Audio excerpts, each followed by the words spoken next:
At dito tayo patungkol sa pinakabagong bigman ng Barangay Ginebra na si Kenmark Carino.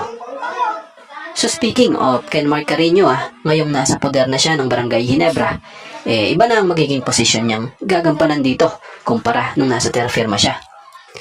So balitay gaya sa nasa post nga po ni Inside of the PBA, batay daw di umano sa interview kay Coach Tim, balak nga di umano gawing big wingman ni Coach Tim itong si Kenmark Carino. So kakaiba ito kung tutuusin dahil panahong nasa terra firma ito, panentro ng team ito. So ngayon, wing na ang magiging posisyon na nito sa Barangay Ginebra. So, di tayo magtataka kung magawa or hindi manibago sa posisyon iyan, itong si Kenmark Carino dito sa Ginebra. Dahil na nga rin sa taas ng IQ nito. Bukod pa nga doon, iba yung dalang experience niya. Dahil kung matatandaan nyo nakapaglaro ito sa international stage, mapagilas man yan, or sa liga sa Japan. So si Kenmark Carino mabibit-bit nito ang pagiging mahusay nito sa depensa na siyang inaasahang magiging malaking tulong sa Barangay Ginebra. At kagandahan pa sa bigman na ito andon yung napakagandang laro nito na kayang maglaro inside and outside. So biruin nyo yung mga wing ng Ginebra, lahat may tira sa labas. Nadagdag pa nga itong si Kenmark Carino. So goods addition ang isang Kenmark Carino talaga sa Ginebra. At asahan sa oras na pagbabalik nito, pagtuloy ang nakarangover na ito mula sa kanyang naging ACL injury, asahang magagamit agad ito ni Coach Tim Cone dahil sa inaasahang plano nito dito. So sa pinakabagong ensayo nga ng Magnolia Hotshots, andito na nga ang bagong import nila na si Noni Omot. Speaking of Noni Omot, siya nga ang import na ipinalit kay Terrell Brown Suarez bago pa man magumpisa ang PBA Commissioner's Cup. So si Noni Omot nga ay isang Sudanese American, isang 6'9" forward at mas nakilala nga ito sa paglalaro niya sa South Sudan National Team. At nakapaglaro nga rin ito sa iba't ibang international leagues kabilang ang Netherlands, Turkey at the Basketball Africa League. So balitay dumating na sa bansa ang nasabing bagong Magnolia import nito lang nakaraang Miyerkules. So sa mga hindi nga po familiar sa estilo ng laro nito, napakaasal nga nito, walang takot makipagpalitan ng mukha sa ilalim. At kagandahan pa rito may tira ito sa labas. So sa nakikita nga natin, mas may impact ang laro nito kaysa dun sa naunang piniling import ng Magnolia na si Terrell Brown Suarez. Dahil hindi papalitan ito kung may bubuga talaga ito. So siguro, mas naninigurado na lang din talaga ang Magnolia kung saan mas pinili nga nila yung mas may malawak na karanasan international at sanay maglaro sa mataas na antas or level ng laro.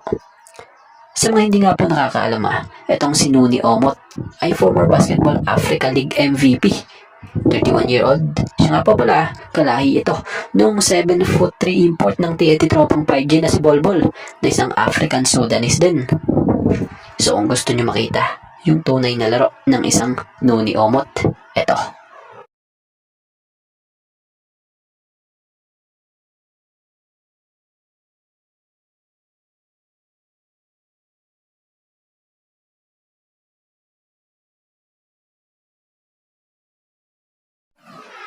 So tapat ang Meralco Bolts laban sa TNT Tropang 5G sa naganap na tune-up game.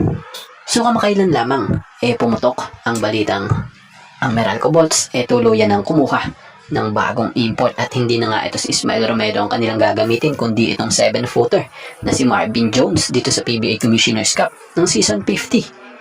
So si Marvin Jones nga ay 2025 FIBA Euro Cup champion kung saan bitbit nga nito ang experience sa paglalaro gaya sa Greece, Slovenia, Spain, Montenegro. So ngayon, eto't nasa Pilipinas na siya sa team ng Meralco Bolts. So, sa kabila nga po, sa TNT Tropang 5G, marami namang excited na fans na makita sa laro ang isang former NBA player na si Bolbol, isang 7'3" big man player. So, nakailang kopo na nga rin po itong napaglaruan sa NBA bago pa man siya nawala sa liga. At nato nga lang, nakuha nga siya ng TNT Tropang 5G para maglaro sa PBA bilang import. So, sa pinakabagong tune-up game batay sa nakita natin spotted ang dalawang naglalakihang mga import na sila Marvin Jones ng Meralco Bolts at si Bolbol ng TNT Tropang 5G kung saan kapansin-pansin na same or parehas nga silang may magandang estilo ng depensa. So sa laro nga ito, may napansin tayo na parang guard kung mag-dribble nga itong si Bolbol ah. Okay yan, pero sana mag-fit siya sa sistema ng tropang 5G. Bagamat may tira talaga siya itong si Bolbol ah. Pero sana wag ganito, yung kahit mahirap pinipilit niya. So sa import naman ng Meralco, may bidaw din siya at marunong gumamit ng katawan. So tingnan natin sa mismong regular game kung ano nga ba ang kanilang may pakikitang performance. So sa laro nga ito, batay sa naging update na nakita natin kay Sir Reynald Hugnatan, credit po nagwagi nga po dito ang team. At bago nga ang lahat, baka naman po pwedeng makahingi ng isang subscription para sa ating channel or pakifollow na rin po kung nagustuhan nyo ang ating mga basketball update. At kung ito na may makakabigat para sa inyo, kahit isang like and share na lamang po. Maraming salamat po.